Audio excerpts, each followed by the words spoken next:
Buenas tardes, bienvenidos a todos. Hoy es el lunes 13 de abril de 2020, son las 4:31 y vamos a hablar del incremento de patrimonio. El incremento de patrimonio, además de ser un peñazo de un impuesto, comercialmente tiene mucha utilidad. Muchas veces un vendedor, un buen comercial, puede hacerle ver a un vendedor que si baja de precio realmente no está perdiendo dinero. O a un comprador que tiene que decidirse a comprar ya por lo que le podría llevar el impuesto. Pero dejo a Josep que sea él el que nos explique todo. Si quieres, Josep, usa esto que he dicho o no, como tú veas. Y adelante, Josep. Muy bien, muchas gracias a todos. Antes de nada voy a compartir mi pantalla. Te voy a dejar de compartir la tuya y entonces vamos a ver. Ahí está. Bien, supongo que se ve bien mi pantalla.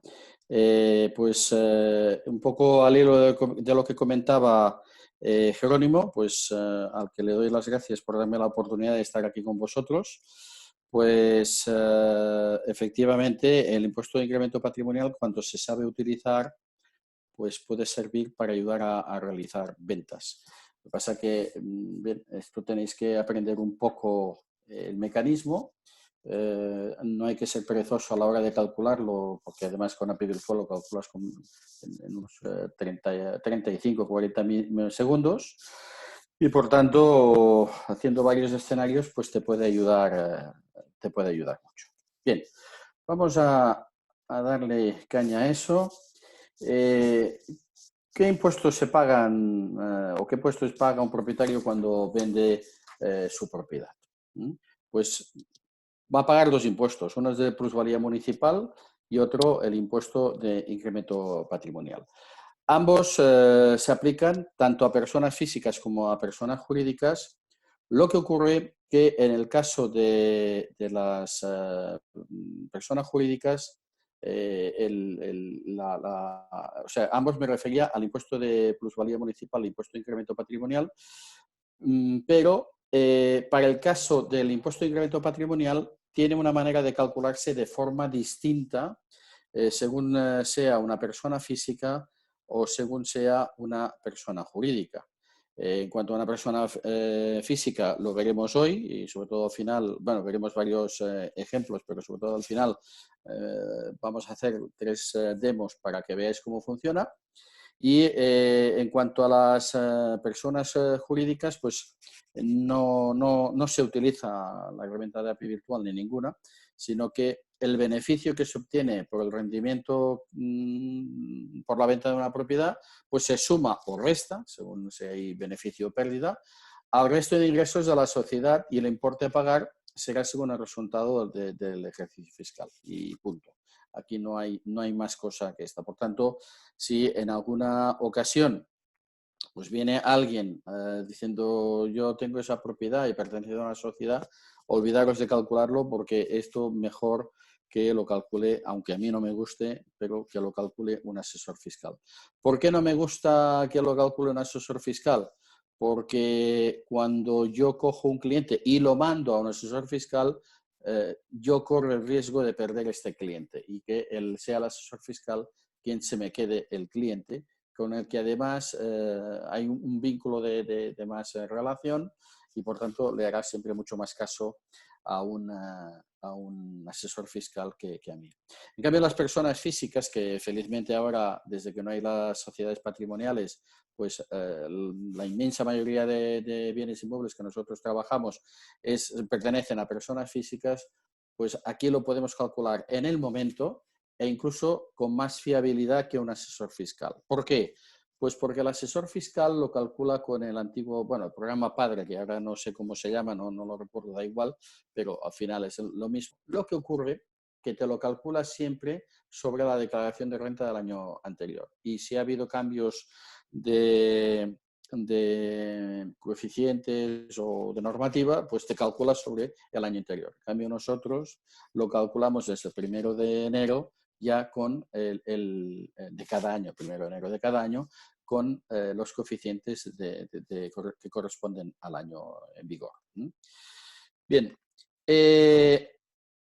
el impuesto sobre el incremento de patrimonio está exento en el pago cuando la ganancia patrimonial producida se produce por la dación en pago de la vivienda habitual. Bien, ¿qué ocurre aquí? Imaginémonos que una propiedad estaba hipotecada, garantía de un préstamo hipotecario, y llega un momento que no se puede pagar el importe de la hipoteca. Bueno, llega un momento que hay distintas vías, ¿no? Pero una de las vías es llegar a un acuerdo con la entidad para hacer una dación en pago de la propiedad.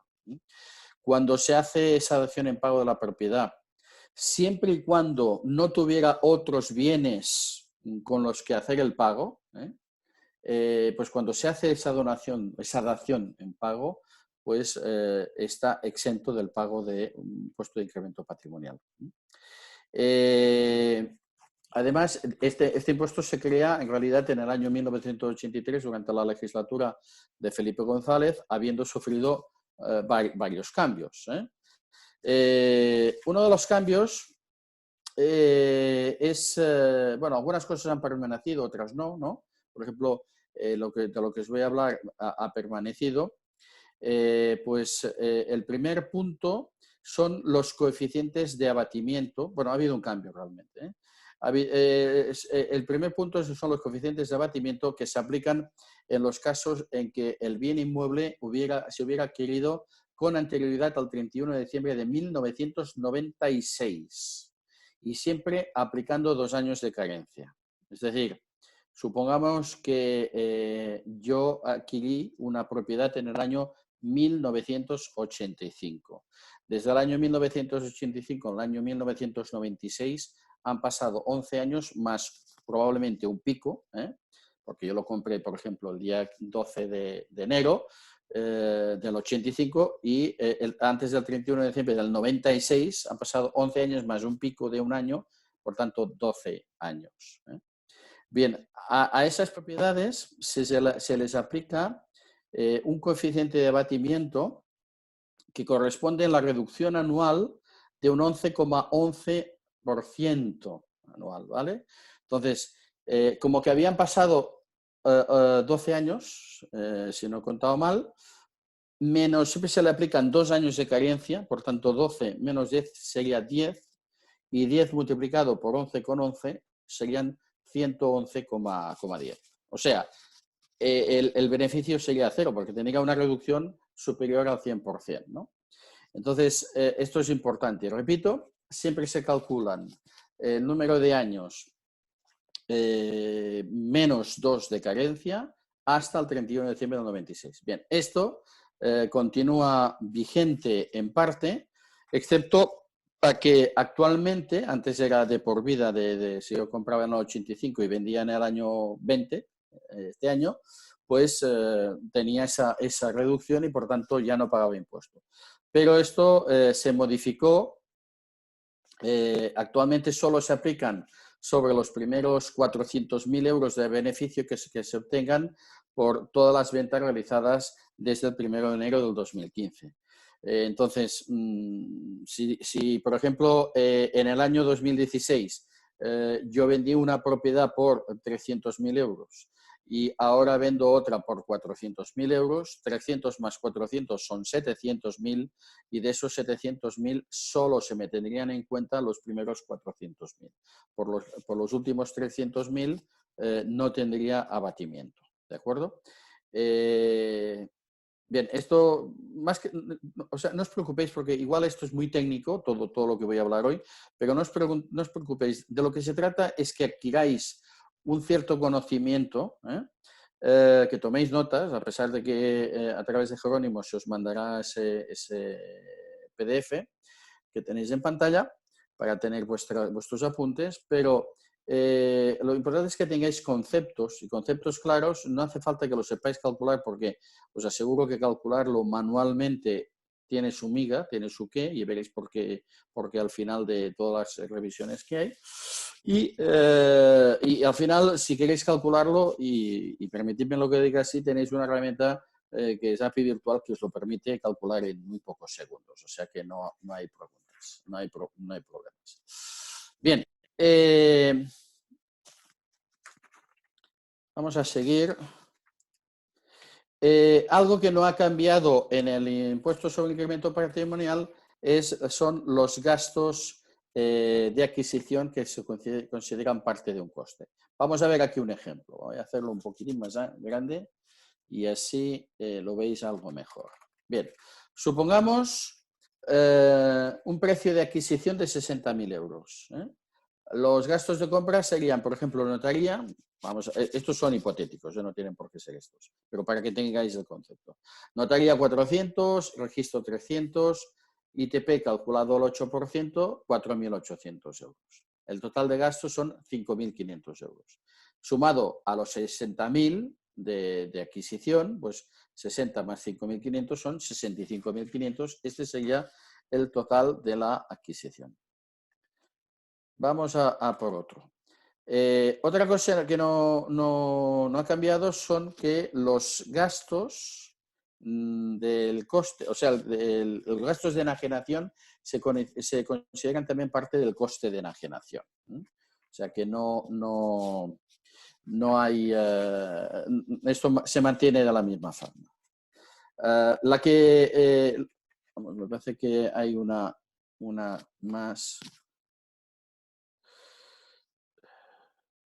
Bueno, yo no sé qué pasa aquí.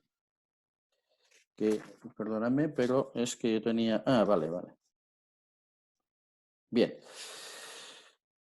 Tenemos aquí que el impuesto sobre el incremento de patrimonio, supongamos que el precio de enajenación significa vender o donar. Vender o donar. Es pues 120.000 euros.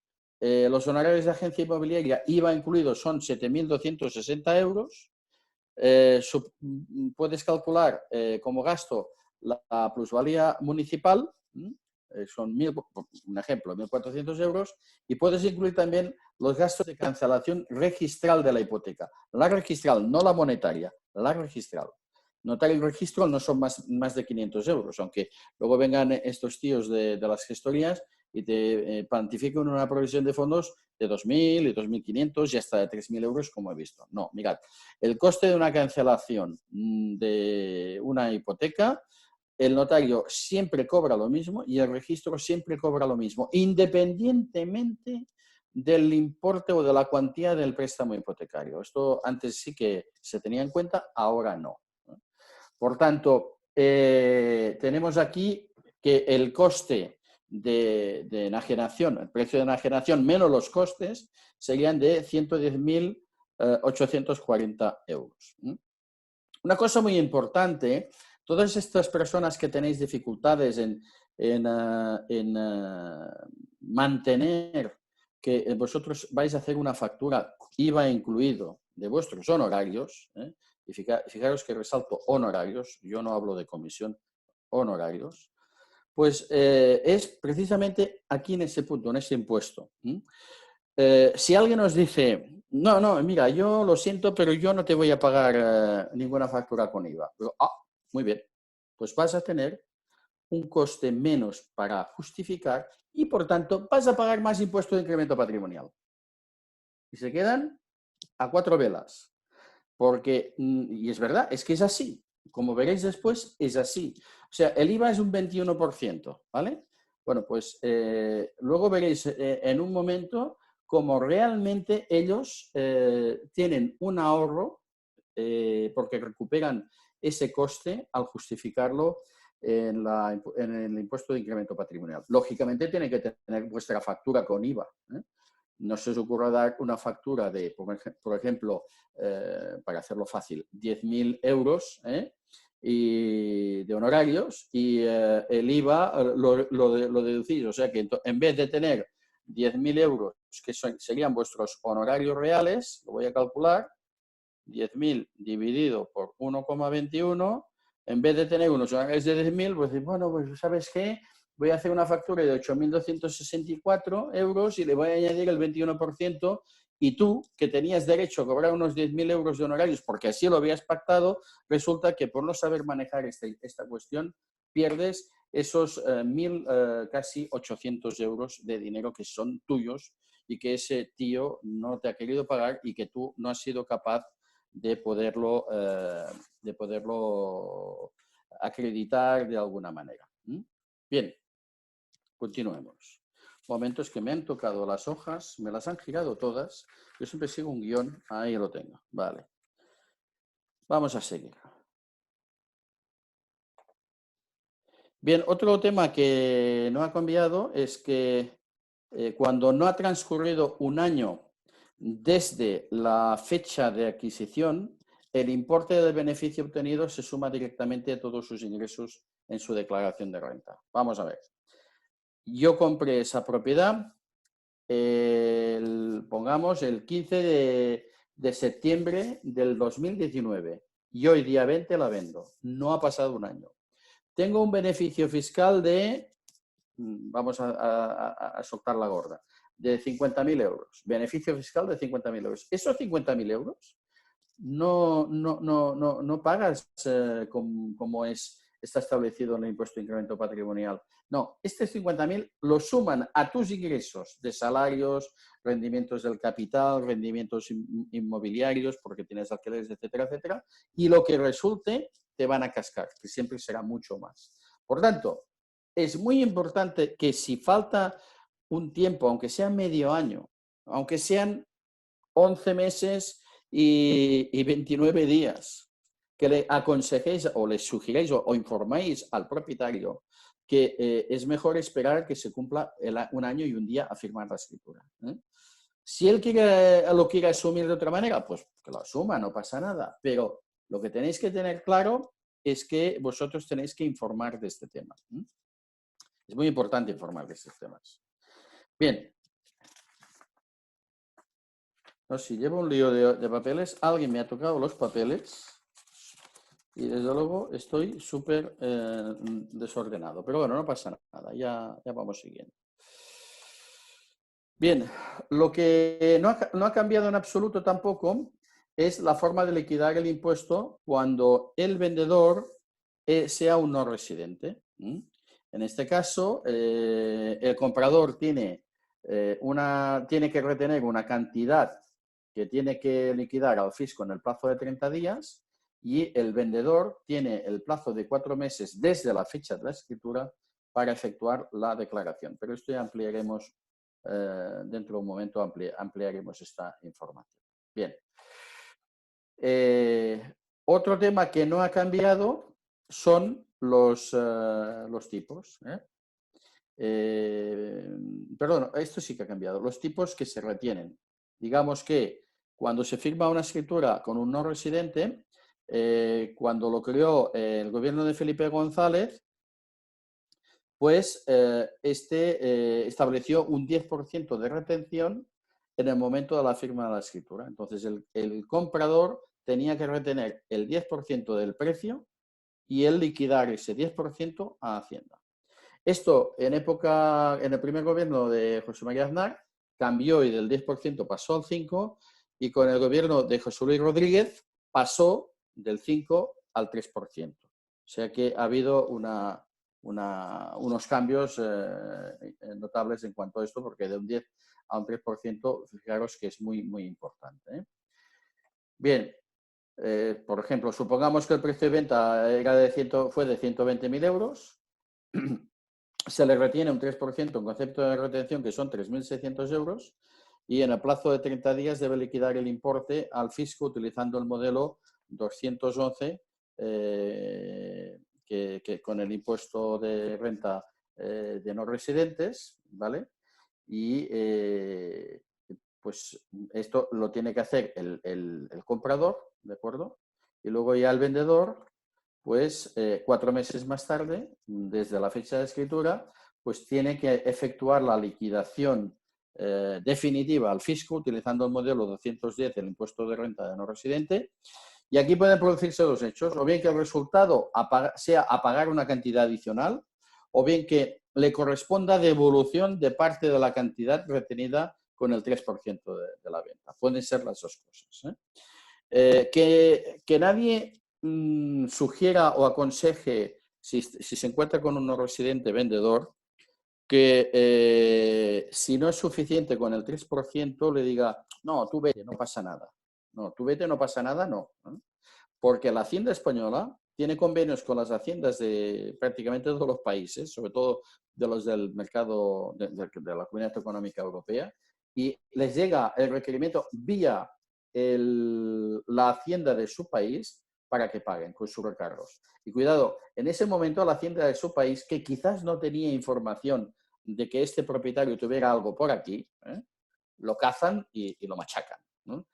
Por tanto, ni se os ocurra esto. Tienen que pagar. Además, oye, al final, si nosotros los españoles residentes estamos pagando nuestros impuestos, ¿por qué se van a librar estos tíos? No, tienen que pagar, ¿vale? Pero sobre todo en prevención de males mayores, ¿no? Supongamos que le corresponde la devolución de parte de la cantidad retenida con ese 3%. También es posible. Bien, entonces, esto no, vamos a dejarlo aquí. Entonces, el vendedor, para recuperar este dinero, pues tendrá que acreditar que tiene pagado el IBI, la declaración de renta y la de patrimonio, si fuera el caso, de los últimos 4 años. Y me diréis, ¿declaración de renta un no residente? Pues sí, sí. ¿Y por qué si no tiene nada? ¿Cómo que no tiene nada? Tiene esa propiedad y por tanto tiene que declarar y liquidar por los rendimientos de esta propiedad y seguramente que tiene una cuenta bancaria y ahí se generan quizás unos intereses. O sea, hay una serie de cosas que hay que tener en cuenta y por tanto tiene que hacer su declaración de renta. Y en el caso de patrimonio, pues dependiendo de qué cantidad de patrimonio tenga en España. Bien, sigamos. Con José Luis Rodríguez se produce una modificación muy importante. Aquellos vendedores que no pagaban el impuesto gracias a la aplicación de los coeficientes de abatimiento, a partir del día 20 de enero del 2006, vuelven a pagar, perdón. A ver, vamos a ver esto, sí. Sí, os cuento esto y luego os enseñaré un Excel donde veréis mejor cómo funciona exactamente. Bien,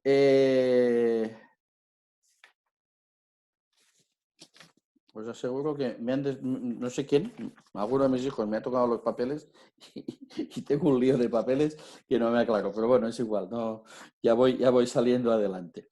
Bueno, pues con esa modificación, ¿qué ocurre? Pues que se calcula, o sea, alguien que tenía derecho al abatimiento, o que no lo tenía, podría ser también, pero alguien tenía derecho al abatimiento, a los coeficientes de abatimiento, se calcula el impuesto desde que lo adquirió hasta el día 19 de enero del 2006.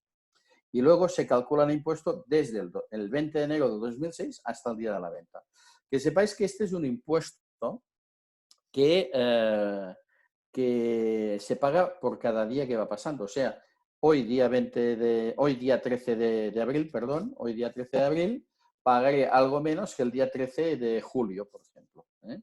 Cada día que va pasando, el importe a pagar va creciendo. Bien, entonces, ¿qué hace con esto? Pues mirad, voy a compartir un Excel. Lo tenemos aquí. Bien. Imaginémonos que el día 1 de enero se compró y se vende al 31 de diciembre del 2019. En total han pasado 12.418 días. Desde el día que se compró, o sea, el día 1 de enero del 85, hasta el 19 de enero del 2006, han transcurrido 5.864 euros. Perdón, días. Y desde el día 19 de enero del 2006 al 31 de diciembre del 2019 han transcurrido 6.554 días. ¿Qué significa?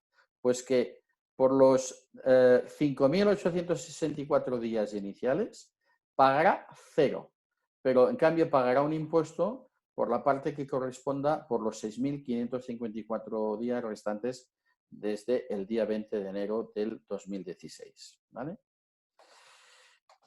Quiero también que sepáis, aquí teníamos un ejemplo, lo que pasa es que con el traspapelo de mi guión, pues no os lo he mencionado, pero imaginémonos que otra propiedad que se adquiere el día 23 de abril del 88 y se enajena el 25 de septiembre del 96. Bien, se cuentan por los años transcurridos, que son 8, más la fracción del 9º año, porque la fracción entre el 23 de abril y el 25 de septiembre, esta fracción, pues también se tiene en cuenta, y entonces ya no son 8 años, sino que son 9. Bien, vamos a seguir con el PDF. Entonces, supongo que os ha quedado claro que se calcula en 2 tramos, hasta el 19 de enero y desde el 20 de enero. Si alguien compró después de que tuviera derecho al abatimiento, pues también se calcula, pero no se le aplica abatimiento y ya está. Pero si tiene derecho a abatimiento, se le aplica. Sigamos. Las propiedades adquiridas entre el 12 de mayo del 12 y el 31 de diciembre del año 12, pues tendrán, el día que se vendan, si no se han vendido ya, una bonificación del 50% en el impuesto. Digamos que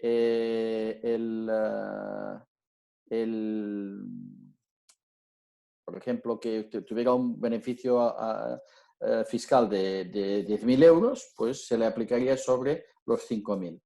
¿Por qué esto? Bueno, porque si recordáis, en esta época había una caída de ventas que era impresionante y entonces pues la gente no compraban, entonces el gobierno se inventó una norma que de algo serviría, supongo que alguien compraría porque son gente que ya son inversores que pensarían que en el futuro cuando vendieran ya obtendrían esa bonificación y ahí está, pero solo es para ese periodo de tiempo desde el 12 de mayo del 2012 al 31 de diciembre del 2012, fuera quien fuera la propiedad que se hubiera comprado.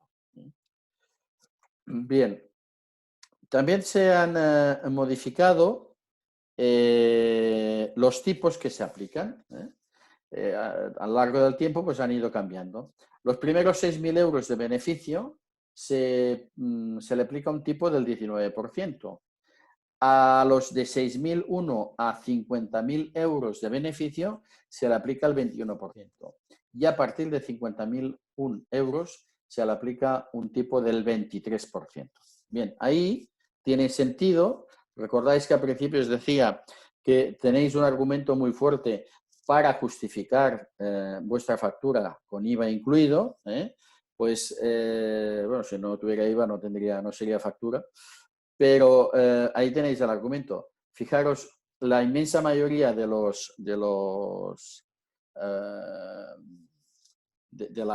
las ventas de propiedades tienen un beneficio fiscal superior a los 6.000 euros. Y fijaros que se le aplica el 21%. Y ya no os digo si tienen superior a 50.000 euros. Entonces el beneficio pasa a ser del 23%. Por tanto, queda totalmente compensado este IVA que va a soportar por vuestra factura por el tipo que se aplica aquí, y puesto que, como os he dicho antes, la factura de vuestros honorarios es un gasto que se puede justificar, que se puede argumentar y, por tanto, tiene un decremento del beneficio fiscal.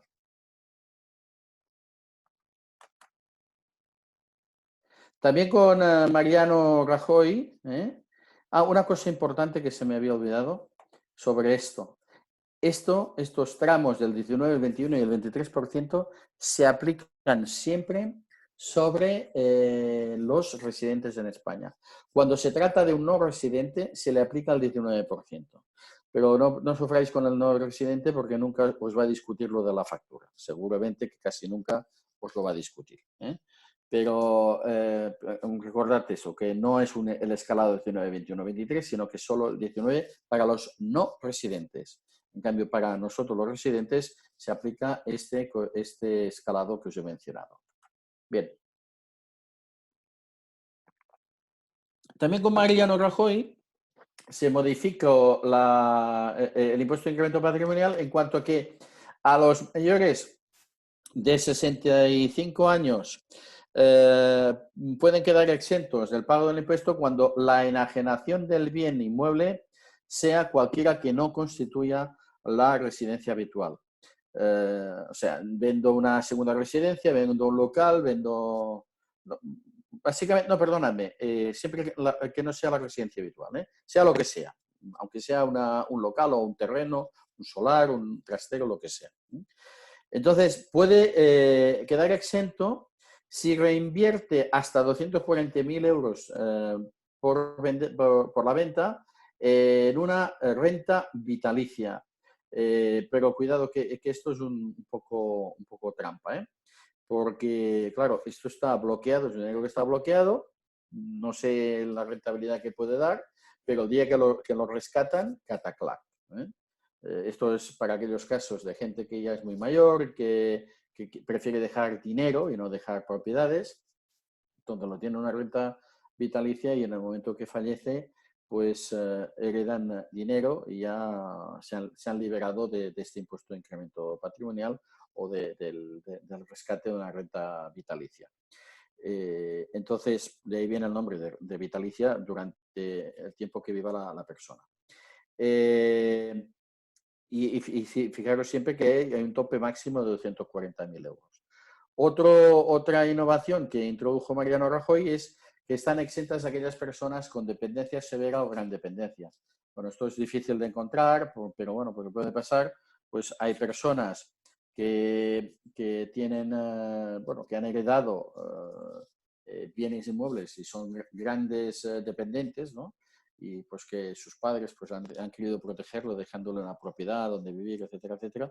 Bueno, y su tutor legal obtiene un permiso judicial para vender, pues podría vender con ese permiso judicial, pero no estaría grabado con el impuesto de incremento patrimonial por ser una persona de gran dependencia o dependencia severa. Sigamos. Vamos a ver. En el impuesto sobre el incremento patrimonial, para saber cómo se liquida, tenemos que tener en cuenta varias cosas. Por ejemplo, el hecho depende fundamentalmente del tipo de bien inmueble que se transmita, diferenciando entre residencia habitual o resto de propiedades. Nosotros incluso en el formulario que tenemos en API Virtual, los que seáis ya usuarios os habréis dado cuenta, hacemos una diferenciación entre residencia habitual o no sé exactamente cómo lo decimos, o segunda residencia, me parece que lo decimos. ¿Para qué? Para hacer pensar que no es exactamente lo mismo. Y una residencia habitual es aquella que constituye la residencia permanente durante un mínimo de 3 años.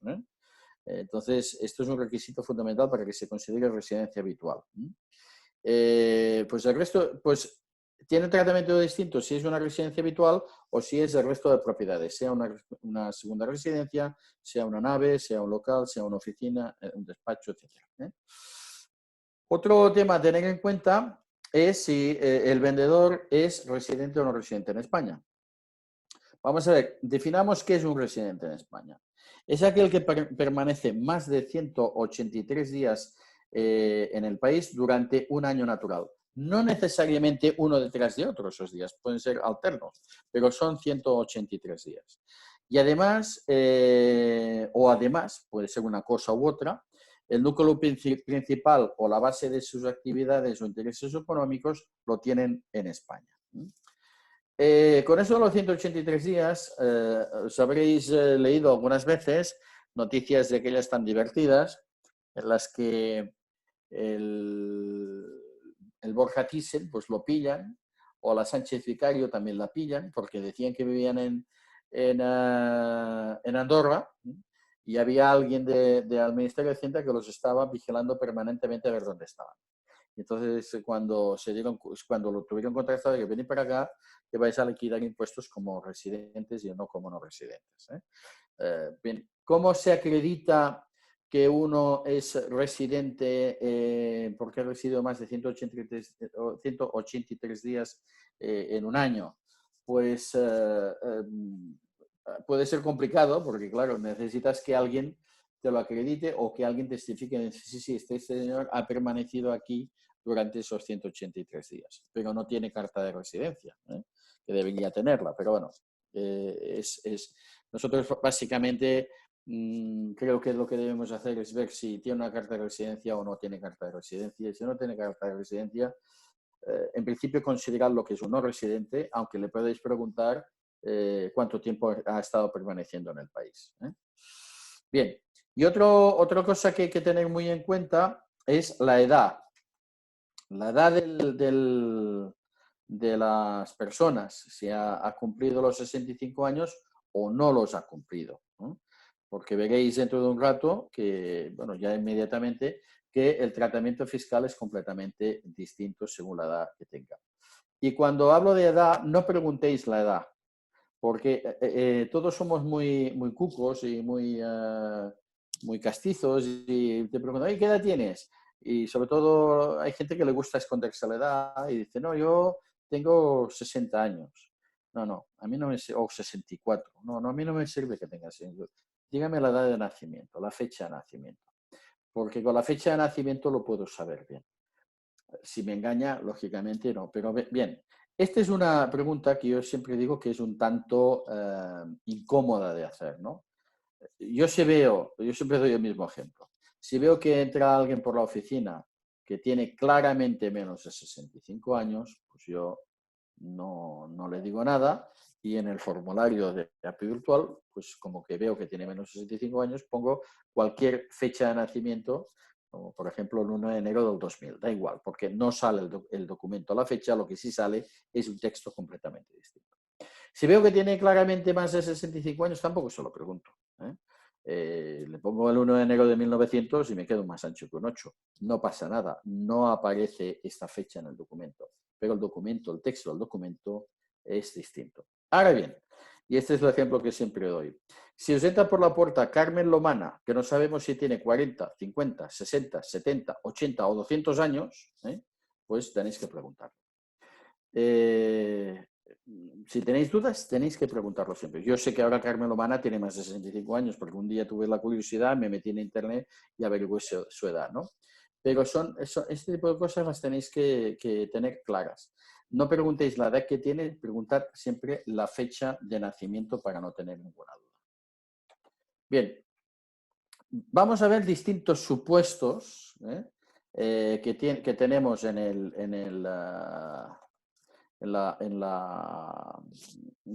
dentro del impuesto de incremento patrimonial.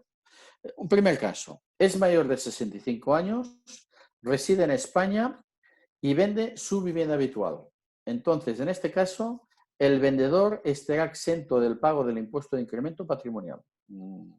Haga lo que haga. O sea, incluso podría comprar otra y volverla a vender al cabo de 3 o 4 años más. Al ser su primera residencia o residencia habitual, no pagaría el impuesto. Excepto, que no creo que haya nadie aquí del País Vasco, pues excepto en el País Vasco, donde tienen una normativa foral distinta. El contribuyente mayor de 65 años que vende su vivienda habitual quedará exento de liquidar el impuesto con el límite máximo de los 400.000 euros. A partir de aquí, y en una única transmisión. Si yo vendo una propiedad y la vendo solo por 300, ya he consumido, digamos, mi cupo, ¿no? Pero si yo vendo una por 700.000, pues los 400.000 primeros no tendré que pagar, estar exento de pago, pero en cambio por los 300 que vienen a continuación sí que tendré que pagar. Otro caso es menor de 65 años, residente en España y vende su vivienda habitual. Bien, el vendedor tendrá que pagar la cantidad resultante cuando efectúa la declaración de renta antes del 30 de junio del año siguiente de la venta. Siempre es la declaración de renta del año próximo sobre sobre el actual. Sin embargo, puede quedar exento en el caso que reinvierta el total importe obtenido en una nueva residencia habitual. Para ello tiene el plazo de 2 años desde la firma de la escritura de venta. Esto es un detalle muy importante. Pero, ¿qué pasa si no reinvierte la totalidad? Por ejemplo, voy a ver, bueno, espérate un momento, os lo enseño enseguida, que veo el Excel, aquí está. Bien, imaginaros lo siguiente. no es un beneficio, no es beneficio, sino que tiene, sí, bueno, un beneficio fiscal de 200.000, bien, está bien, vale. Y solo invierte 150.000 euros, o sea, el 75% del total. ¿Qué pasaría? Pues que el año próximo, cuando haga la declaración de renta sobre este año, tendría que pagar un 25% del impuesto que le corresponda, porque no ha invertido, no ha reinvertido todo. Si lo reinvierte los 200.000 o más, no hay problema, no pagará, quedará exento de pago. Y siempre, repito, siempre en el plazo máximo de 2 años desde la firma de la escritura de venta. Eso va no por fechas de contratos, por fecha de escrituras.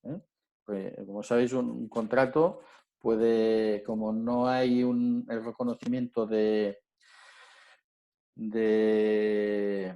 la fecha, no hay nadie, una autoridad que certifique, que dé fe de que la fecha es buena, pues un contrato privado siempre existe la duda de si está o no está bien la fecha. En cambio, una escritura nunca lo será. Bien, otro caso es mayor de 65 años, residente en España, y vende cualquier otra propiedad que no sea la residencia habitual, que es lo que habíamos comentado antes, ¿no?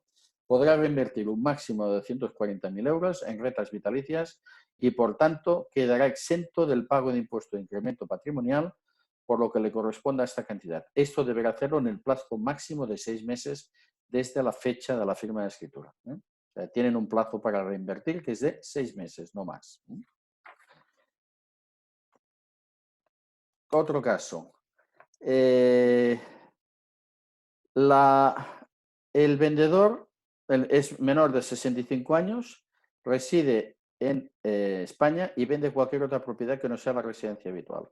Pues a pagar lo que resulte del cálculo del impuesto sobre incremento patrimonial, tendrá que liquidarlo antes del 30 de junio del año siguiente a la venta. Es menor de 65 años, residente o no, y vende cualquier propiedad, incluso la residencia habitual. Bien, cuando el beneficio fiscal sea negativo, o sea, que ha perdido dinero, el vendedor puede compensar dichas pérdidas con las ganancias patrimoniales en el mismo ejercicio fiscal o durante los próximos 4 años fiscales. Entonces, esto es importante porque pueden ser por la venta de bienes muebles. O sea, un bien mueble puede ser unas acciones o unas participaciones en una sociedad. O puede ser por esto o puede ser por la venta de otros bienes inmuebles. Digamos que yo he perdido 100.000 y tengo una ganancia de 150.000 por la venta de otros activos, pues 150 menos 100 son 50.000 y yo tendría que liquidar el impuesto solo por 50.000. Sigamos. Es mayor de 65 años, es residente o no en España y vende cualquier propiedad que no sea la residencia habitual. Este es el caso que os estaba diciendo, que cuando es negativo el vendedor puede compensar dicha pérdida con las ganancias patrimoniales de bienes muebles o bienes inmuebles. Bien, es uno residente en España y vende cualquier propiedad. Tenemos dos casos. La cantidad retenida no cubre la totalidad del importe a tributar y en ese caso, pues lo que se ha hecho es que se le ha retenido un 3% en el momento de la firma de la escritura por parte de la parte compradora, le retiene ese 3% del precio de venta, la parte compradora tiene plazo de un mes para efectuar el pago a la Hacienda Pública mediante el modelo 211, del cual tiene que facilitar una copia al vendedor, hay una copia para él, y el vendedor a continuación tiene el plazo de 4 meses desde la fecha de la firma de escritura para hacer la liquidación del impuesto que le corresponda. Y recordad, nunca sugiráis ni nunca aconsejéis que se vayan sin pagar, porque los persiguen y los encuentran y les sacan los colores. El juego que hay aquí de fiscal en ese país no es lo mismo que puede haber en Holanda, en Inglaterra, bueno, Reino Unido, o que puede haber en Alemania o en Francia. Es bastante más más severo y más serio.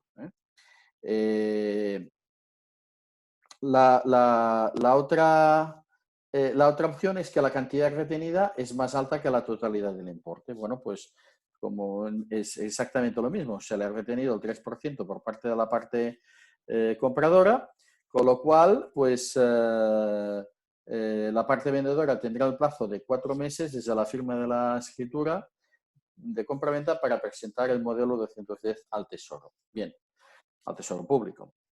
Y deberá solicitar la devolución de la parte retenida de más, pero tiene que presentar, como os he comentado antes, el impuesto sobre la renta de los últimos 4 años, el IBI de los últimos 4 años de esa propiedad que se ha vendido y, si fuera el caso, pues el impuesto sobre el patrimonio. Y alguien que no tenga experiencia puede decir, oye, pero ¿le van a devolver el dinero? Pues yo cuando empezó esto, en el año 83, yo tenía mis dudas, francamente. Además iban pasando los meses y el dinero no llegaba. Y sí, llega, ya lo creo.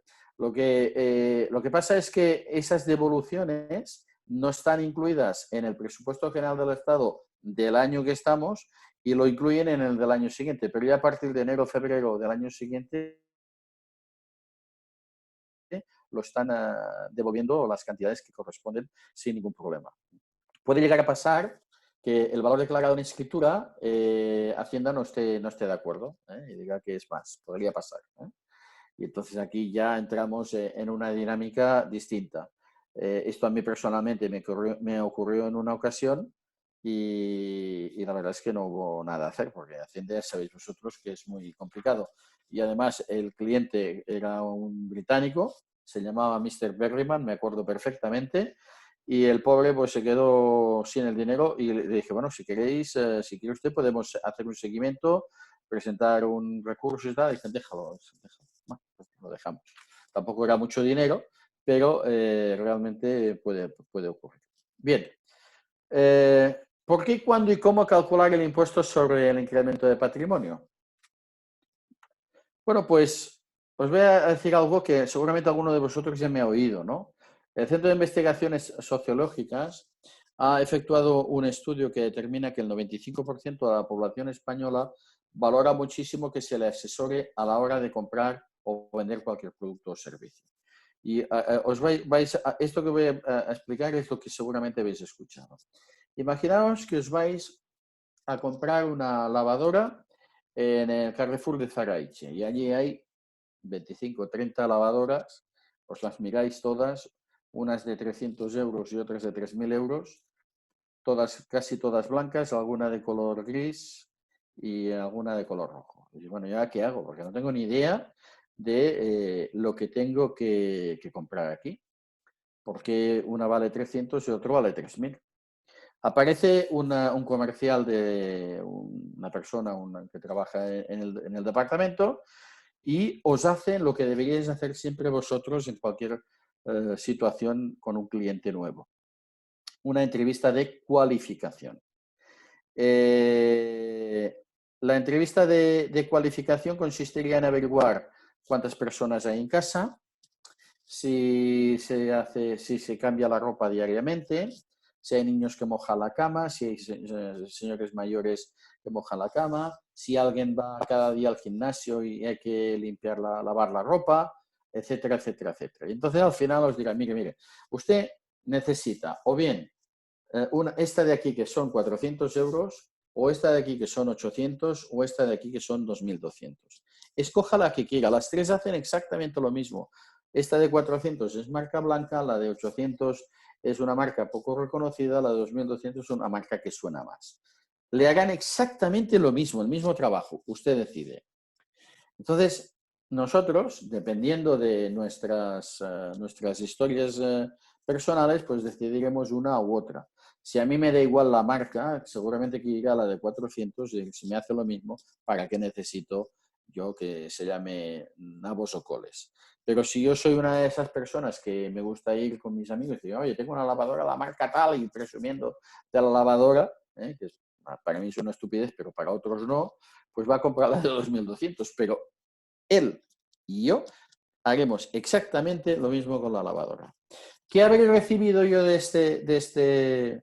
esta persona que me ha estado dando información? Asesoramiento. Eso es lo que he recibido. Yo, como agente inmobiliario, es lo que tengo que dar, asesoramiento en todo momento a mis clientes. Esto es muy, muy importante. Por tanto, el dar información sobre el impuesto sobre el incremento patrimonial, así como el de plusvalía, que hoy no toca, pues es dar asesoramiento. Asesoramiento que la inmensa mayoría de agentes inmobiliarios no dan. Y no dan porque yo creo que pierden totalmente, no sé si no lo hacen por miedo a equivocarse, y esto con la aplicación de API virtual es muy fácil hacerlo y no te equivocas, a menos que no entren los datos mal, lógicamente.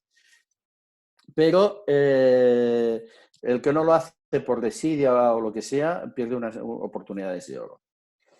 ¿Cuándo hay que hacerlo? Pues en 3 momentos desde mi punto de vista. Cuando vamos a captar, cuando ya tenemos una oferta de compra y queremos preparar los números para pasarle la oferta, y cuando vamos a firmar la escritura porque se necesitará preparar el detalle de cheques, etcétera, etcétera. Bien.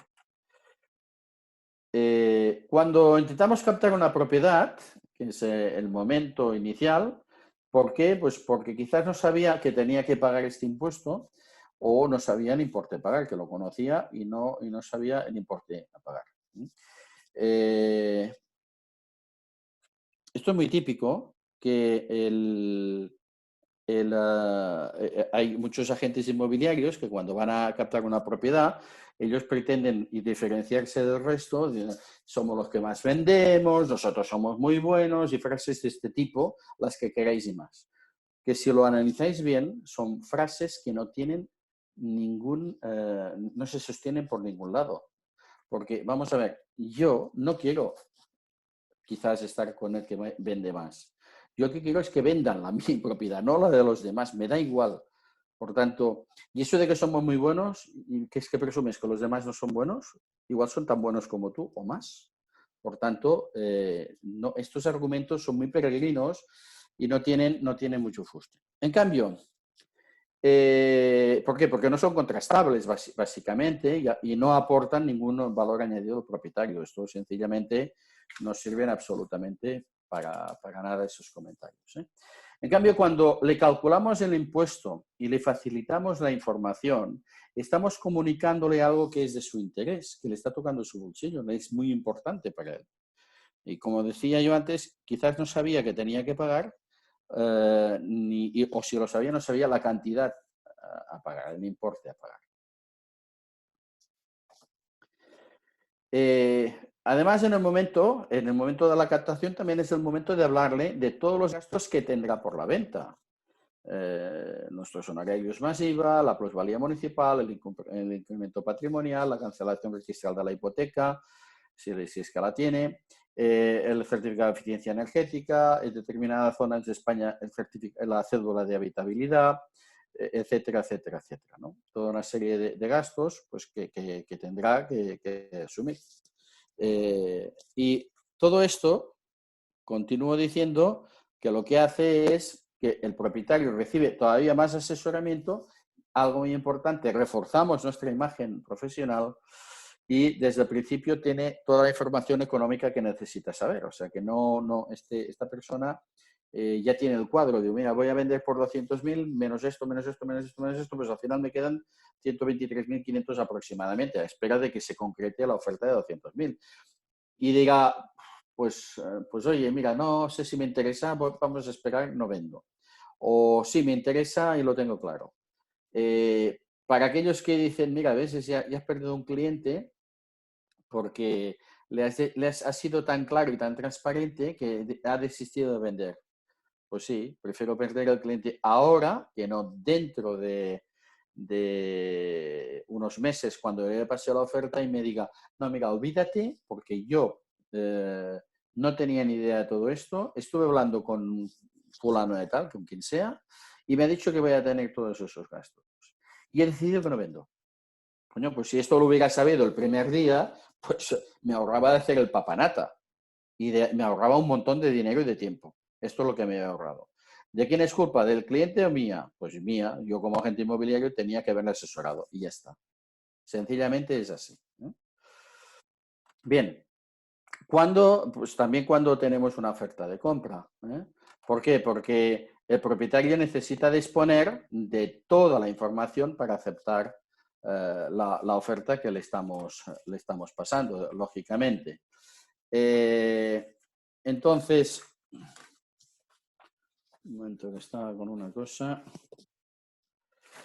Vale, entonces, si yo le doy toda la información, como antes he dicho hace un momento, con todo el detalle de gastos que va a tener, pues tiene la posibilidad de aceptar o no, porque ya sé que al principio le había hecho un cuadro diciendo esto es lo que tú vas a cobrar, pero, deja un poco la persiana, pero, vale, por lo menos no me va solo a la cara, perdóname, pero ahora solo tenemos que repetir porque quizás el precio que nos ofrecen no es el precio que había pedido el de inicio, con lo cual pues tiene todo el derecho de que se le calcule de nuevo. Además, quizás ha habido algún cambio impositivo o alguna cosa, o ya la hipoteca es mucho menor y por tanto pues se retendrá menos dinero, etcétera, etcétera. Puede haber cosas, es el momento también de volverlo a calcular. Y, desde luego, antes de firmar la escritura de venta, por lo mismo que hemos dicho antes, pero sobre todo para poder preparar los cheques para acudir a notaría y poder firmar las escrituras y que cada uno pues, reciba su parte de dinero. Bien, lo que sí os puedo decir es que muchos agentes inmobiliarios prefieren no informar o hacerlo muy tarde y lo que consiguen es una relación crispadísima, porque siempre van de salto en salto. Es posible que el vendedor ya no tenga el dinero cuando tenga que pagar el impuesto. Imaginaros que esto yo lo he vivido en un taxista de aquí, de Murcia, que un buen día lo subo y me dice, ¿usted está en el mundo inmobiliario? Sí, estoy en el mundo inmobiliario. Y le dije, váyase usted con cuidado porque tendrá que pagar un impuesto de incremento de patrimonio. Dice, oh, joder, dice, ya he repartido el dinero entre mi cuñada y no sé quién más hijo. Digo, pues hombre de Dios, que no sé lo que le va a tocar pagar, si averiguo o si quiere, en la próxima vez que nos veamos, si es que coincidimos en otro trayecto de taxi, pues se lo calculo. Y dice, no. Bueno, al cabo de un año y medio, vuelvo a coincidir con él. Y me dice, ¿se acuerda usted de la conversación que tuvimos? Digo, sí, me acuerdo. Digo, pues me correspondían pagar 25.000 euros y no tenía ni un duro porque lo había repartido todo. Ahora, el agente inmobiliario que me ayudó ya me escuchó perfectamente de qué iba la cosa. Por lo visto le pegó un rapapolvo de demonios. Yo entiendo que tenía razón, porque el agente inmobiliario tenía que haberle ayudado, tenía que haberlo asesorado. Alguien dirá, bueno, el notario no es función del notario. La función del notario es básicamente dar fe, valorar la capacidad de las personas que intervienen y ver la legalidad de las cosas. A él no se le pregunta. Si se le hubiera preguntado, quizás lo habría, depende del notario, pues igual lo habría informado. Pero a él no se le pregunta esto, en absoluto. La culpa es del agente inmobiliario. Si hacemos un trabajo, tenemos que hacerlo bien. Y esto es de lo que se trata. Bien, ¿qué ocurre con esto? Pues que al final generas descontento y frustración y que no les recomiendan y hablen mal de ellos. Esto es lo que hacen. Y además, no solamente frustración, sino que hablan mal de todo el colectivo. Es que los agentes inmobiliarios, las agencias, menudos tales y cuales, y hablan mal y muchas veces pagamos justos por pecadores. Claro, no puedes solucionar todo los demás, pero sí que por lo menos sí tienes que hacer algo bien hecho. Bien, vamos a ver que todo eso que es tan complicado lo vamos a calcular y vamos a hacer 3 casos. Sé que hay alguna pregunta, pero luego nos meteremos en las preguntas. Entonces vamos a meternos en tres supuestos. Como que es un impuesto de venta, pues que quiero vender, ¿vale? Y Un momento que tengo algo que me está molestando, que lo voy a cambiar de lado. Y el que quiere vender tenemos aquí, que es el cuarto, que es cálculo del impuesto sobre el incremento patrimonial. Bien. Vamos a poner 3 casos, como os he dicho. Podemos, ante todo, ver que podéis sacarlo en español, en catalán, inglés, euskera y francés. Estos son campos que no son obligatorios, aunque viene bien que esté personalizado. Pues José, Martín, Jolín, a ver si escribo bien, López. La localización de la propiedad puede ser resto de España, Álava, Guipúzcoa, Navarra, Vizcaya. Vamos a dejar resto de España. La fecha de adquisición vamos a poner, por ejemplo, que compró el 01 del 08 de 1983. Por tanto, a esta propiedad se le van a aplicar coeficientes de abatimiento. Vamos a suponer que se va a vender el día 28 de mayo. Vender me refiero a firmar la escritura. El valor de adquisición en aquel momento era una propiedad equivalente a unos 60.000 euros. ¿Vale?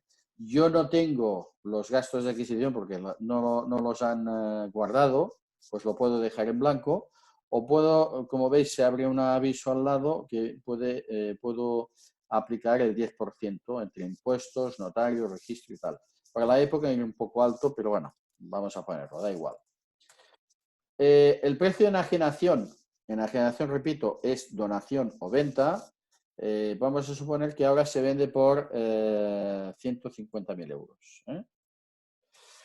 Y los gastos de enajenación, ved que aquí os sale un aviso donde tenéis que son los honorarios de agencia, en el caso de Murcia los tenéis, sería el 3% de 150.000, vamos a poner que sea real, 150.000 multiplicado por el 3% y este resultado, que son 4.500 multiplicado por el 1,21, pues con IVA incluido serían 5.445.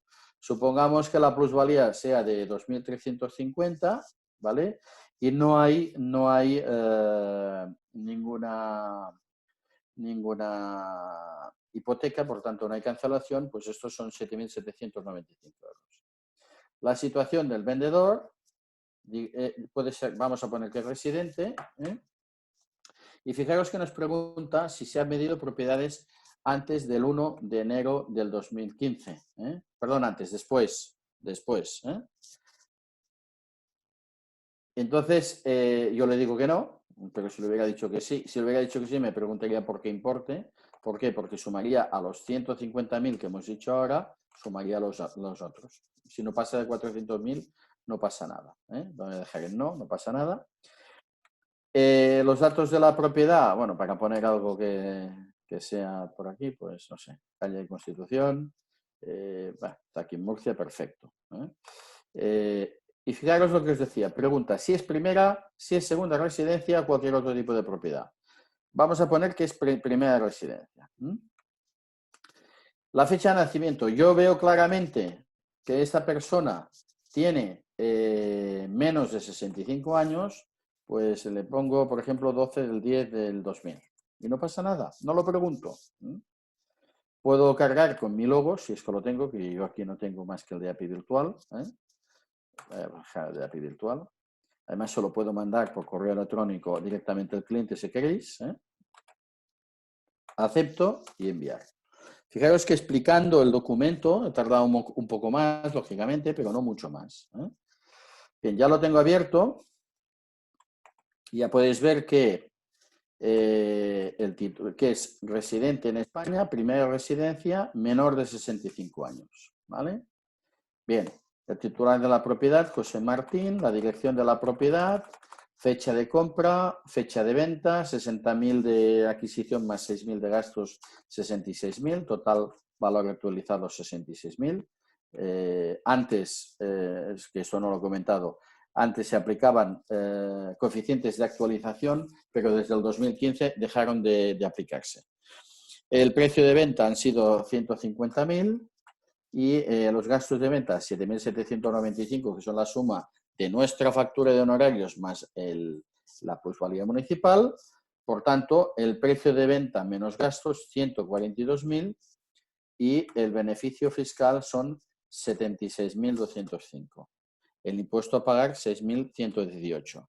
Y alguien de vosotros estará diciendo, estos de API Virtual ya se han equivocado, porque ¿cómo puede ser 6.118 algo de 76.205? No os olvidéis que esta propiedad se adquirió en el año 1983. Por tanto, se ha aplicado una bonificación del importe a pagar hasta del 100%, porque tenía derecho al 100% de bonificación, pero hasta el 19 de enero del 2006, y por tanto lo que paga es el importe que le tocaría a partir del 20 de enero del 2006. Lo otro está exento. Lo que yo recomiendo siempre es que leáis esto, las notas. Esto es muy importante. El impuesto a pagar sería de 6.118,21. Sin embargo, no tributan las ganancias patrimoniales producidas por la transmisión de la vivienda habitual, siempre que el total importe obtenido se reinvierta en la adquisición de una vivienda. Y el plazo son 2 años. Por tanto, 2 años desde la fecha de la firma de escritura. Si es el 28 de mayo del 2020, pues esta fecha o la que sea, ¿vale? Bien, ya hemos calculado uno. Vamos a calcular otro caso. Y el otro caso, vamos a decir que es de compra-venta, que es de vender, y el impuesto de incremento patrimonial.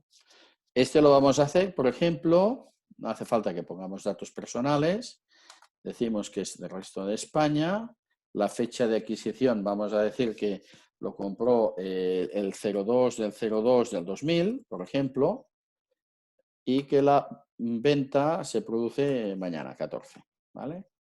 El valor de la adquisición, supongamos que fue de 100.000, los gastos, si ponemos el 10%, 10.000, el precio de enajenación, vamos a suponer que son 225.000, y los gastos de enajenación, pues vamos a calcularlo de nuevo para tener un poco de criterio lógico, pues el 3% de 225.000 multiplicado por el 3%, pues son 6.750 más el 1,21, pues 8.167 de factura de honorarios más IVA. Y vamos a suponer que la plusvalía municipal tiene es de un importe de 2.897,27. Por tanto, vaya hombre, se me ha borrado la anterior. Bueno, me lo voy a inventar para no tener 12.105,23, por ejemplo. Lo que sea, da igual. La situación es residente en España y tampoco ha vendido ninguna propiedad antes que este y con fecha posterior al día 1 de enero del 2015. Vamos a poner de nuevo una propiedad, pero no la quiero poner, no la pongo. El tipo de propiedad es, en ese caso voy a poner cualquier otra propiedad o segunda residencia. Me pregunta la fecha de nacimiento y le voy a decir que nació el 25 del 01 de 1905. O sea, tiene claramente más de 65 años. Acepto y envío. Y tengo el resultado en pantalla. Bien. Lo importante, 100.000 más 10.000 son 110.000.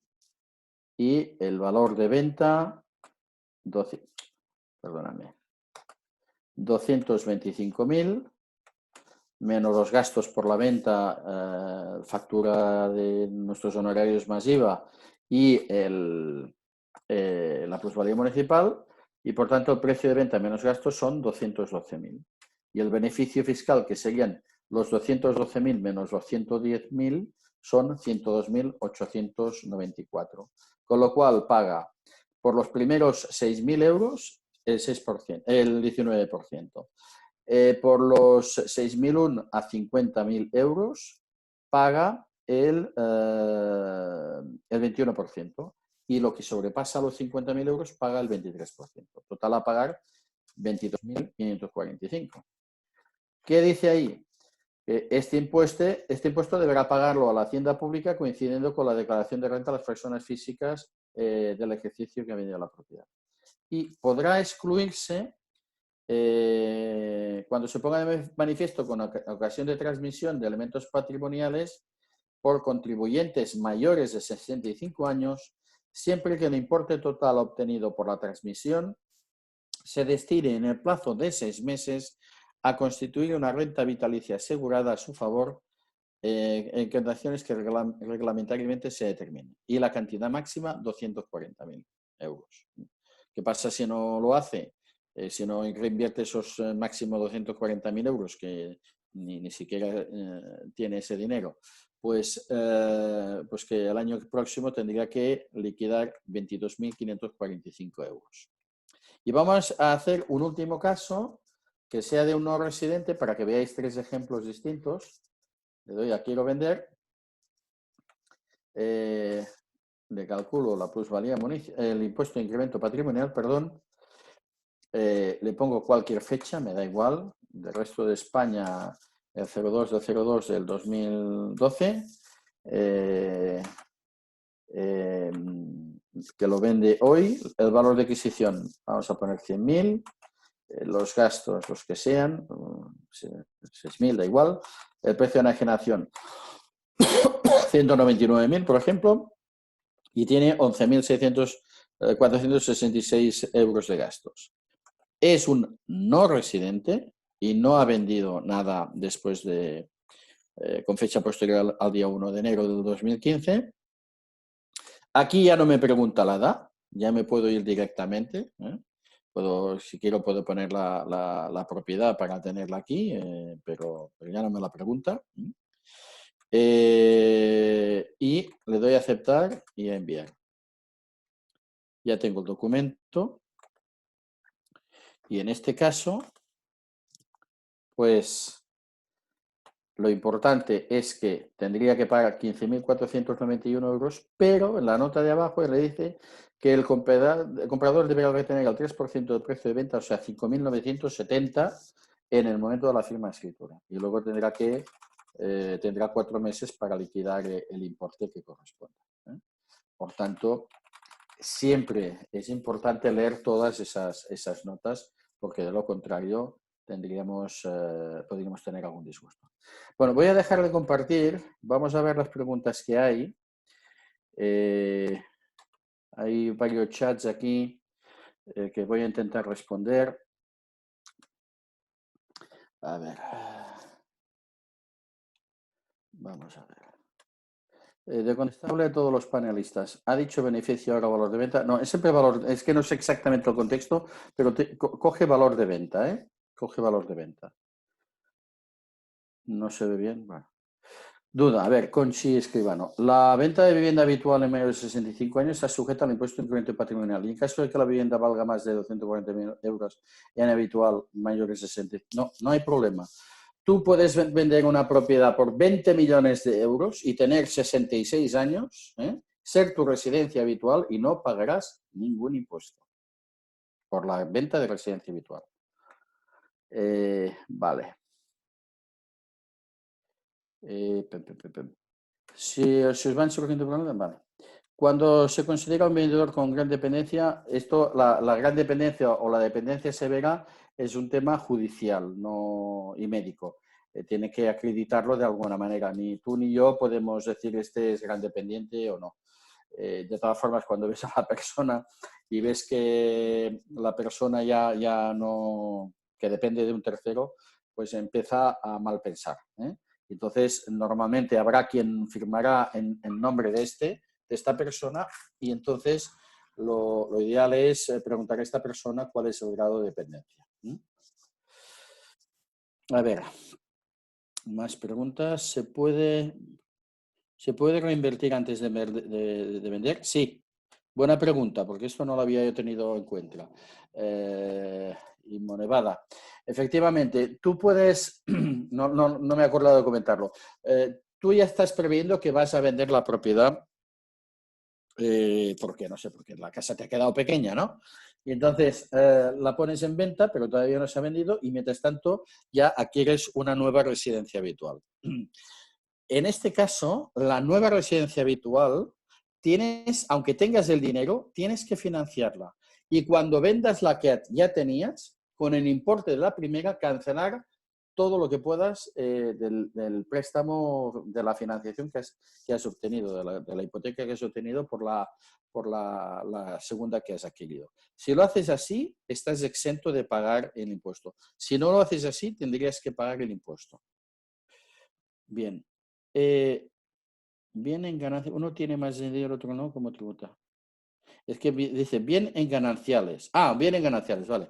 Uno tiene más dinero, el otro no. Pues mira, dos partes, el 50%. Uno tiene 60 años y el otro tiene 66. Bien, pues el de 66 por su mitad no pagará y el de menos de 66, el que tenía 60, perdón, este pagará su 50%. Oye, si hay preguntas las podéis hacer en directo ahora si queréis, ¿eh? A ver, buenas, no sé. No sé lo que dice Joaquín Gómez. Se ha quedado, a ver. De Jorge León. Requisitos para la exención de tributar las ganancias productivas de mayores de 65 años cuando es su vivienda habitual. ¿Es necesario que esté jurado? No. Que tenga 65 años cumplidos, nada más. Si es su vivienda habitual, nada más. No se le pregunta nada más. Ya suficiente pena tiene con haber cumplido los 65 años. Joaquín Gómez quería decir buenas tardes, vale. ¿Alguien que se atreva a preguntar en vivo y en directo, sin miedo?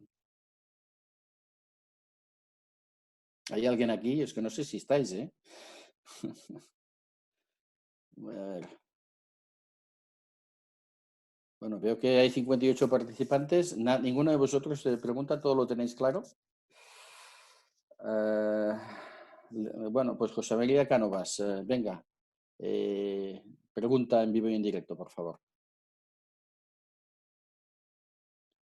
Próximo, igual tienes que activarle el micro. José María, levanta la mano si no te importa para que te encuentres más fácil. No, vale. La ha levantado la mano, ¿eh? La ha levantado la mano. Porque yo lo he visto. Joaquín Gómez también levantó la mano, ¿eh? Vale, muy bien. Dime, José María. Bueno, está aquí, pero todavía tiene el micro activado. A ver, otra pregunta. Referente, a ver. David C10, todos los panelistas. Josep, referente a lo que acabas de comentar sobre que el que compra antes de vender, ¿hay un plazo para no poder realizar la venta? ¿O da igual cuando... No. Vamos a ver. Tiene un plazo de 2 años, ¿eh? O sea, yo compro una primera residencia que será la que va a sustituir la que yo tengo ahora. Pues para poderme beneficiar de la exención fiscal, yo tengo que vender antes que se cumplan 2 años desde la firma de la escritura de la compra de la que ocuparía a continuación, ¿eh? 2 años. Son 2 años por delante o 2 años por detrás, da igual.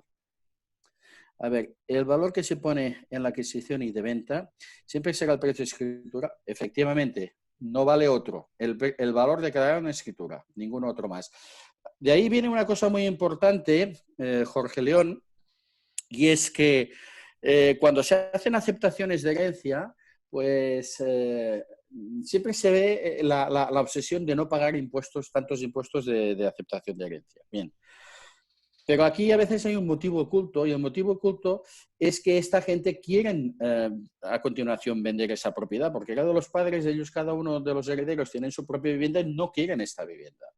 Bien, y con cuidado, sugerir, estudiar, declarando valores más altos en la aceptación de herencia, que probablemente no se pagará mucho impuesto, y en cambio en la venta pues, la diferencia entre el precio de adquisición y el precio de venta será más pequeño y por tanto el importe de impuesto a pagar será menor. Esto hay que hacer estudios, no se tarda mucho, pero se puede hacer perfectamente. A ver, Describe coeficiente de abatimiento. María José, un coeficiente de abatimiento equivale al 11,11% de deducción. Espérate que voy a buscar la imagen que habla de esto, que tengo por aquí, y yo te la enseño. Mira, ya la he encontrado. A ver, que voy a compartir pantalla y lo verás mejor. Bien, yo creo que ya me veis, ¿verdad? Bien. Fíjate en lo que tienes ahí. Los coeficientes de abatimiento tienen un valor anual de 11,11%. Cuando yo multiplico 9 años por 11,11%, los resultados son 99,99%. Es decir, se aplica el 100% de deducción. Por tanto, una propiedad que yo compré antes del 31 de diciembre del 86. Pues si la compré antes del 31 de diciembre del 86, a 31 de diciembre del 96 han pasado más de 9 años como mínimo. Han pasado 11 en realidad como mínimo. Si le quito 2 de carencia porque me exigen que haya una carencia de 2 años, pues me quedo con 9 años. Pero es que 9 con 11,11% son 99,99% de deducción o de reducción del beneficio. Por tanto, el beneficio sería 0. Espero que ya lo hayas comprendido. Dejo de compartir y vamos a ver más preguntas. A ver. Vale, a ver, David. Bolsa manía, impuesto renta son los confirmados. Muy bien. Sí. Bueno, les he dado el porcentaje. Muy bien. La exención fiscal de incremento patrimonial, cuando la compra de vivienda habitual es posterior a la venta, siempre debe ser reinvertida en el préstamo hipotecario. Es decir, no puede suceder. No. Tú, si quieres bonificarte o quieres tener la exención fiscal, tienes que aplicar todo el importe que obtengas por la venta a la amortización anticipada del préstamo. ¿Qué pasa si inviertes solo el 50%? Pues que pagarías el 50% del impuesto. ¿El coeficiente 20 sigue aplicando? Sí, ya lo he dicho. Sí. Perdona, Josep, pero la pregunta que hace Conchi dice si se puede dedicar parte a la reforma de la nueva vivienda adquirida. No, para reformas ya no sirve. Para reformas que yo, a menos que no haya habido modificaciones, porque últimamente nos están lloviendo mucha regulación, si no ha habido cambios, no sirve. Es que a mí me suena algo para la mejora energética, que sí que valía. Para la mejora energética quizás sí, pero para la reforma no, porque por reforma se entendía una reforma estructural, básicamente. Y claro, en un piso la reforma estructural es muy difícil porque no tocas estructura nunca. En una casa es posible, pero en una casa individual, ¿no? Oye, José María Cánovas había pedido... Sí, lo pasa. Le estoy intentando dar voz, pero le pincho a reiniciar audio. No sé, José María, a lo mejor tú puedes, porque te he dado permiso. Si me escuchas, José María, tú a lo mejor puedes darle a tu micrófono. A ver, María, inmueble costo de calidad. Buenas tardes. En un inmueble alquilado actualmente, la amortización que ahora te deduces anualmente, si vendes la propiedad un tiempo después del beneficio obtenido, hay que añadir esta amortización. No tiene nada que ver. El impuesto de incremento patrimonial va por la vía directa. Ellos te dicen precio de adquisición, precio de venta, beneficio fiscal y pagas el impuesto. Todo lo demás no tiene nada que ver. Bueno, no sé si hay más preguntas.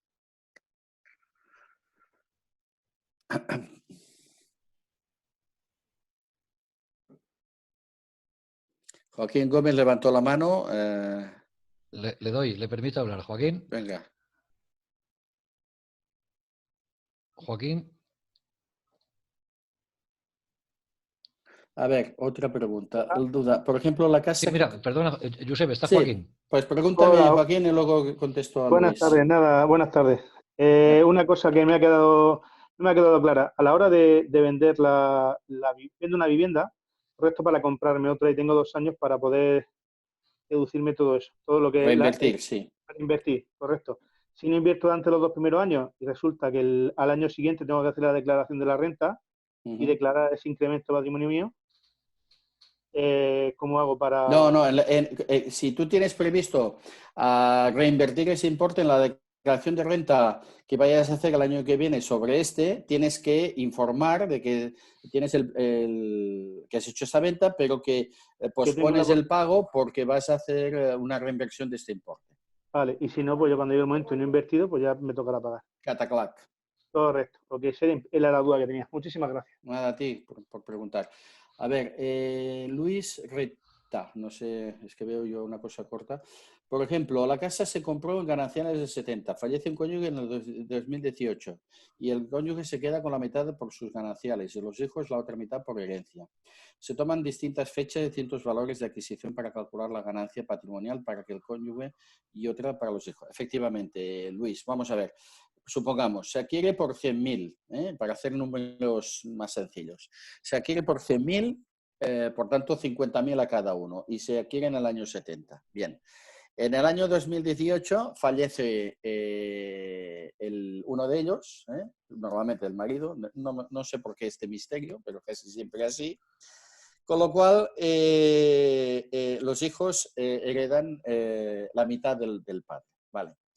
En el año 2020, vamos a suponer, se vende la propiedad. El incremento patrimonial por la madre será calculado por una mitad desde el año 1970 al año 2020 y el de los hijos desde el año 2018 al 2020 por la otra mitad. Vale, con Abbas que dice que no tiene preguntas. Estabas toqueteando a ver cómo iban los botones, me parece bien. A ver, me refiero al calculado de la ganancia cuando venda posteriormente todos. Sí, yo creo que te he contestado, ¿no, Luis? Yo creo que ya te he contestado. Sí, mira, al hilo de lo que te pregunta Luis, te voy a hacer una pregunta de nota. El caso que está poniendo Luis, en la herencia había un usufructo vitalicio en favor de la madre. Entonces, cuando venden en 2020, que sigue viviendo la madre vende el usufructo vitalicio y los hijos la nuda propiedad. ¿Paga algo la madre? No, porque vamos a suponer que la propiedad estaba en separación de bienes, ¿vale? Vamos a suponer, ¿vale? La madre hereda el usufructo vitalicio y los hijos la nuda propiedad del 100%, ¿de acuerdo? Es esta, ¿no? Sí, sí. Vale, entonces, se entiende que por el incremento, perdón, por el usufructo no se paga incremento patrimonial, porque en el momento en que los hijos heredan, en aquel momento adquieren la propiedad aunque no tengan el usufructo. Entonces, cuando liquidan cuando venden la propiedad en el 2020, por ejemplo, pues entonces ellos se liquidan desde el momento de la adquisición en el 2018, pero la madre no pagaría nada porque ellos pagan por el 100% de la propiedad.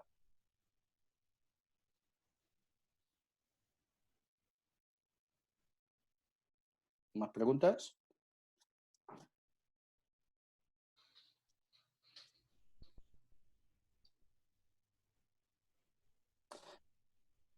Bueno, no veo yo más preguntas. ¿Alguien se anima? Pues si no se anima, llevamos ya 1 hora y media. Y si os parece, vamos a ir dejándolo. Bueno, ya depende de vosotros.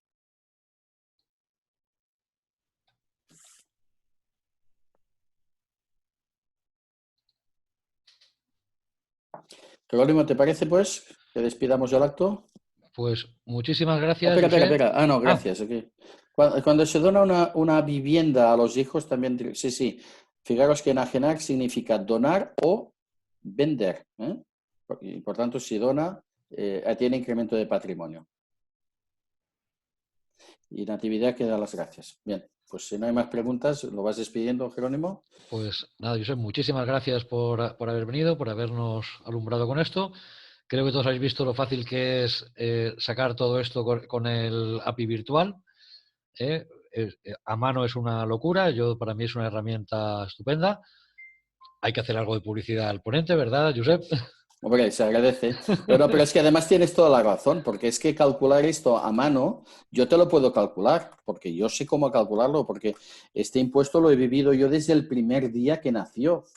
Y en aquellos momentos yo lo calculaba a mano, porque no tenía otra manera, no teníamos herramientas. Si ibas con el programa de Hacienda, no podías calcularlo hasta el año siguiente. Y además había una cosa, que es que a 31 de diciembre de todos los años, con una ley de acompañamiento que siempre la aprobaban el 31 de diciembre, se aprobaban los coeficientes de actualización, que ahora ya no existen, los coeficientes de actualización.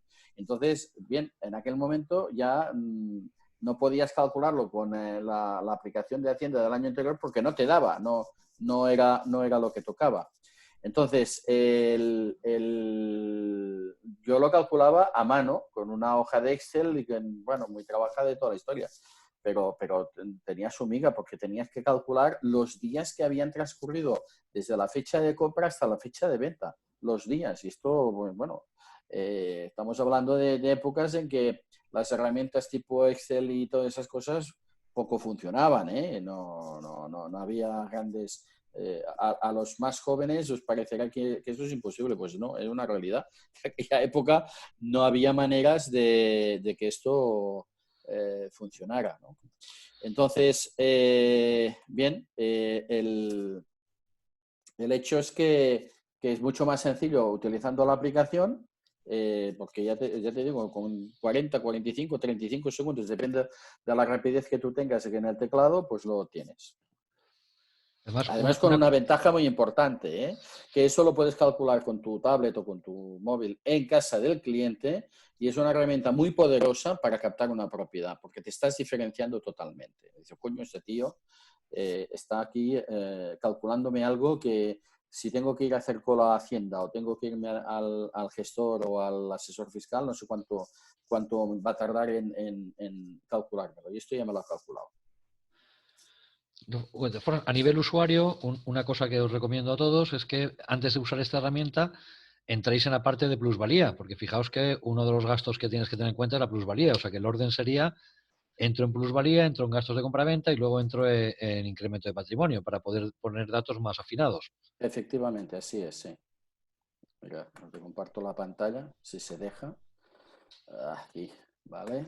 Y aquí tenéis, justo aquí en Quiero Vender, tenéis la plusvalía municipal y el incremento patrimonial. La plusvalía municipal es muy sencillo, ¿eh? Simplemente es poner la provincia, poner la población, poner la fecha de adquisición y la de venta. Y el valor del suelo voy a poner cualquiera. Yo lo que hago además para captar la atención del propietario, si estoy en casa del cliente, le pego un susto de María Santísima. Le pongo un valor que me invento. Solo le pregunto la fecha más o menos del año de adquisición. Entonces le pongo cualquier fecha de aquel año. Digo que es por compraventa, aceptar y enviar. Entonces, el tipo que muchas veces no sabía que tuviera que pagar un impuesto al ayuntamiento, yo de golpe y porrazo le he dicho que le va a saltar a pagar 32.400 euros. Y lo he hecho adrede. ¿Por qué? Porque lo que quiero es que atienda y que sepa que yo soy distinto, que no soy un correveidile más de los muchos que hay en la profesión inmobiliaria. Y le estoy diciendo, ¿ve que se lo puedo calcular? Pues tráigame usted el recibo y el IBI. Estoy en su casa, tráigame usted el recibo de IBI y la escritura y se lo calculo al céntimo. Y lo vuelvo a calcular y luego en vez de poner 180.000 resulta que el valor catastral es de 23.000 y en vez de salir 32.400 euros le sale 2.500 euros, por ejemplo. Que 2.500 euros es dinero, ¿eh? Pero claro, ya ha rebajado su nivel de susto. De 32.400 solo he bajado a 2.400, con lo cual ya lo he tranquilizado. Y además me estoy ganando un amigo, porque le estoy dando información de valor. Eso es lo importante. Sí, Jerónimo, sigue. Pues eso, el orden en que se hace esto es bastante importante para tener datos fidedignos. Y calcular todo esto a mano es una locura. También recordaros que desde el Colegio de APIs tenemos un convenio con API Virtual, que API Virtual ya es barato, pues a nosotros sale más barato todavía. Lo que pasa es que deberías facilitarle, ya te lo mandaré, código promocional, porque si se registran así sin avisar, pues nadie sabe quiénes son, ¿no? Y entonces... sí, pues mándamelo por favor y lo reenvío yo a los grupos. Tened en cuenta que tendréis 30 días de gratuidad y superado ese plazo, pues el precio será, en vez de 29, será de 22 euros más al mes, más IVA. Y como veo que no hay más preguntas, a ver, espera. Este lo hemos visto. Sí, en preguntas y respuestas, Josep, la primera. Respondió. No. Esta, ¿te refieres a, no me ha quedado claro, vende un propietario? Vende una propiedad vivienda habitual, compra otra para la primera vivienda por precio superior al de venta y al mismo tiempo pide una hipoteca, Hacienda interpreta que no ha remitido la ganancia. No, José Medina, tiene que pedir la hipoteca y con la venta de la que ya tenía, amortizar todo lo que pueda del préstamo hipotecario que ha constituido para esta segunda que ha comprado. O sea, tiene que reinvertir. Es la única manera de acreditar, según Hacienda, de acreditar que el importe de la venta lo destina a la compra de la nueva vivienda, ¿vale? Luego una duda de Luis Retamero. Por ejemplo, la casa se compró en ganancial al 70. Ah, esta ya la habíamos hecho. Sí, la hemos contestado Sí, esa ya, sí. Ya la habíamos hecho, sí. Vale. Bueno, pues si no hay nada más, chicos, gracias por vuestra atención y hasta siempre. Pues muchísimas gracias, Josep, y nos seguimos viendo. Gracias. Adiós. Hasta luego.